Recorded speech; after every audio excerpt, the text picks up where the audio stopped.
మాట్లాడుతున్నాను. Hire bus డ్రైవర్ను. నా పేరు మహమ్మద్ రఫీ. నిన్న జరిగిన సంఘటన కారణంగా ఈరోజు మేము పెద్ద ఎత్తున స్ట్రైక్ చేయడం జరిగినది. స్ట్రైక్ చేసినాము. ఆర్ఎం గారు ఏమంటున్నారంటే సానుకూలంగానే స్పందించాను, మీకేం ఇబ్బంది లేదు, మీరు వచ్చి మాకు అర్జీలు ఇవ్వండి అని సార్ చెప్పిపోయాడు. ఓకే, దాని వరకు మాకు ప్రాబ్లం లేదు, వెళ్తాము ఈరోజు. అదేవిధంగా ప్రతి డ్రైవర్కు ఇదే సమస్య రొటీన్గా జరుగుతూనే ఉంది. నాకే కాదు, ఇంకొకరికే కాదు.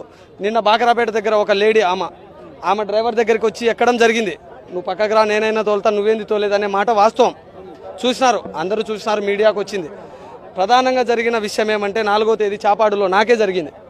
బస్సు ఆపానని స్కూటర్ అతను వచ్చి నన్ను బండనా బూతులు తిట్టి, అమ్మను అక్కను తిట్టి పోతే మా డ్రైవర్ సోదరులు ప్రొద్దుటూరు నుంచి మైదుకూరు నుంచి వచ్చి కేసు పెట్టడం జరిగింది. ఆ కేసు ఇంకా ఇంతవరకు మేము రిటర్న్ తీసుకోలేదు. అతను మాకు ఇంకా ఏం చెప్పలేదు. ఎస్ఐ సార్ గారు మాకు సానుకూలంగానే స్పందించారు.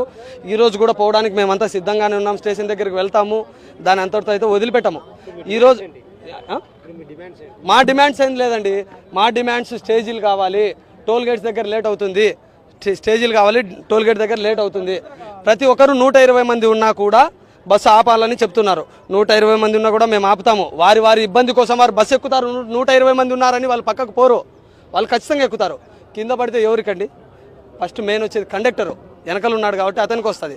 రెండోది ఫస్ట్ డ్రైవర్ని తీసుకుపోయి అక్కడ పెడతారు. కండక్టర్ను ఓన్లీ సాక్ష్యానికి వేసుకుంటారు. ఓకే, అది జరుగుతుంది. మా డిమాండ్స్ ఏమంటే మాకు స్టేజీలు కావాలి, మా ఇబ్బందులను పరిష్కారం చేయాలి. ఓనర్లు కూడా 800 డబ్బులకి ఇచ్చి 800తోనే పంపిస్తున్నారు. 800 అనేది కాదు, ఆర్టీసీ డ్రైవర్లకు ఎంత ఇస్తున్నారు?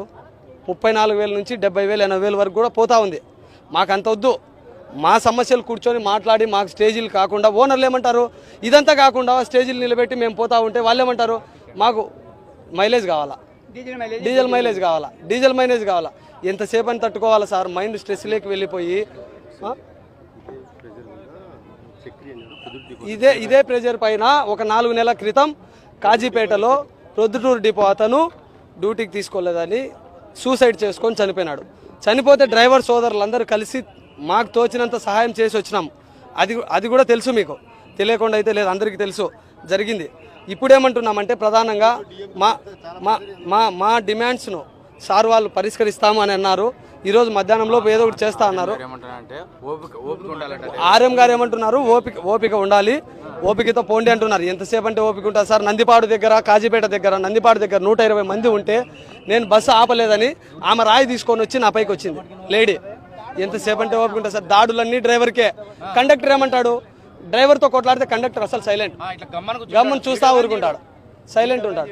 వాడు తన్నులు తినని, కింద పడని